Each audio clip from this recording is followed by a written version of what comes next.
Oh, by the way, I've got to quickly say hello to Lisa Marie. Hello, my darling. How are you, sweet mama? I hope I find you well. Now, listen, boys and girls, I'm very excited because I'm joined by a guest this evening because I don't know if you've ever been to any of the major cities, but you see an awful lot of people cycling around.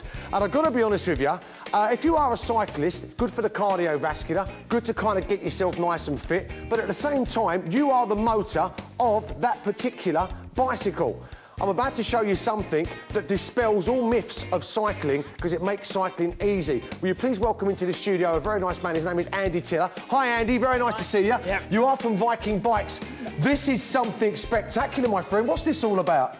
Well, Viking Bikes have been around since 1908, so a long, long heritage, long, long time. In fact, when I came to work with Viking, I remember saying to my dad, and he said, oh, I had a Viking bike when I was a boy. So, you know, they've been around for a long time. People trust Viking Bikes. It is a name of heritage, isn't Absolutely. it? It's one of those names that's synonymous with people. Definitely, yeah, definitely. We've been working, you know, Viking Bikes have been around for a long time, but we've been trying to get an electric bike that brings it to the masses. So this is an electric bike? An electric bike, yeah.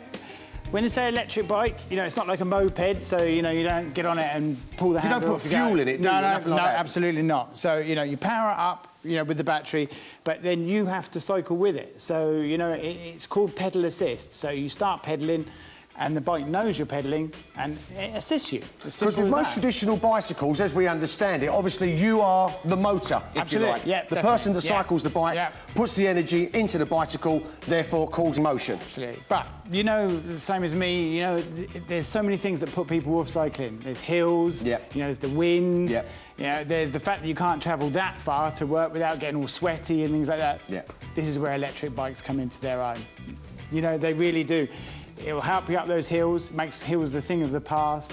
It helps you go much further. It'll take you somewhere between 25 and 35 miles on one charge. Really? Yeah. I mean, that sounds phenomenal. I mean, the bottom line is, I mean, straight away, the looks of the bike, they're very, very aesthetically pleasing. But I'm rather intrigued because as I look around this bike, I mean, I'm familiar with the Boris bikes that are in London at the moment because they're all kind of like in those little docking stations, and it's a very, very similar style, so therefore it's obviously a great style to have of bicycle. This part here is what we call low step through, so it makes it very, very easy to actually cycle, you know, for both women and men as well. I mean, no one wants to go to work in shorts every day. If you want to wear, like us guys are wearing, nice clothes, it makes it very easy to step onto the bike, you know, and for women who have got skirts or, you know, it'll be just very easy. Or for the older people who don't want to have cocking their leg right over the top of the saddle, you know. Well, some people like that. In my day, we used to have a crossbar that went right across there, and if you broke rather quickly and slid off the saddle, you know, there was a crunching sound. I'm sure we can all relate. Absolutely. But this looks fantastic. But I'm just superly intrigued because you're saying that it's called pedal assist. So what you're saying is, as you pedal, this bike then does what? Right, OK, so simply, you turn the bike on. There's a key there to do that. The key also locks the battery onto the bicycle. OK, I'll tell you what, let's spin this around so that everybody can see that at home. And straight away, there's the little key mechanism. If you want to come round, Andy, I'll stay out of your way, my friend. No, that's good. So then once you're on, that's your ignition on, you just press on here. It does, I don't suppose the camera can see that, but it'll do a little check across and all your lights will come on. Well, we get Stewie straight in. Go on, Stewie, if you want to come right in there, mate. I'll turn it back off again, and then you can see as you...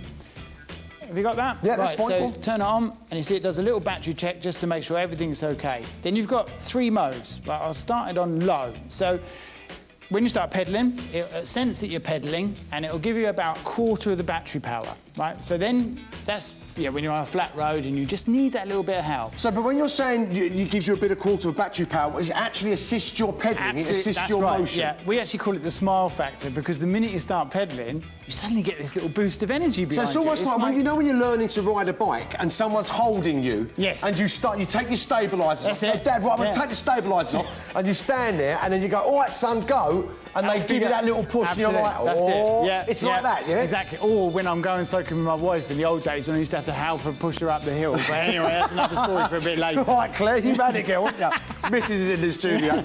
Right, so that's low, right? So that's when you're on the flat, you just need that little bit of help, right? Then you'll take it to medium. That'll give you about half the power of the battery. Right. So, you know, if the wind picks up, if you're feeling a little bit tired, you need that extra boost, that medium will just take you that little bit further. Yeah.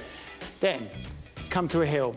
this is the great bit. Put it onto high, and you get all the power of the motor. The motor's in the front wheel, which is another thing we'll talk about a bit later on and why that's so important, but you get full power of the motor, and it'll take you, if you're cycling with it, it'll take you up to about 15 miles an hour.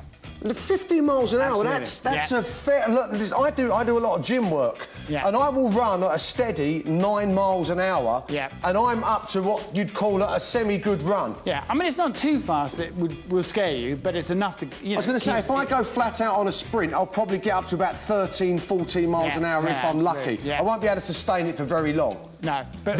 How long will that sustain that for? So, if you use a combination of low, medium and high, you know, because you don't want it on high all the time, because, you know, you just don't need that extra power, because, medium or low will do just the job. Like I say, you'll probably get somewhere between 30 to 35 miles out of this on one charge. That's astonishing. So this brings commuting into reality. You know, you can actually say to yourself, well, I work 10 miles away from my house. You know, before I couldn't have cycled. It's just too fast. You know, but now with this, you can get yourself to work. And that's got to be so cost-effective. I mean, because the bottom line is, I mean, petrol prices are at the highest. It's just absolutely ridiculous. Travel fares are expensive. Bus fares are expensive.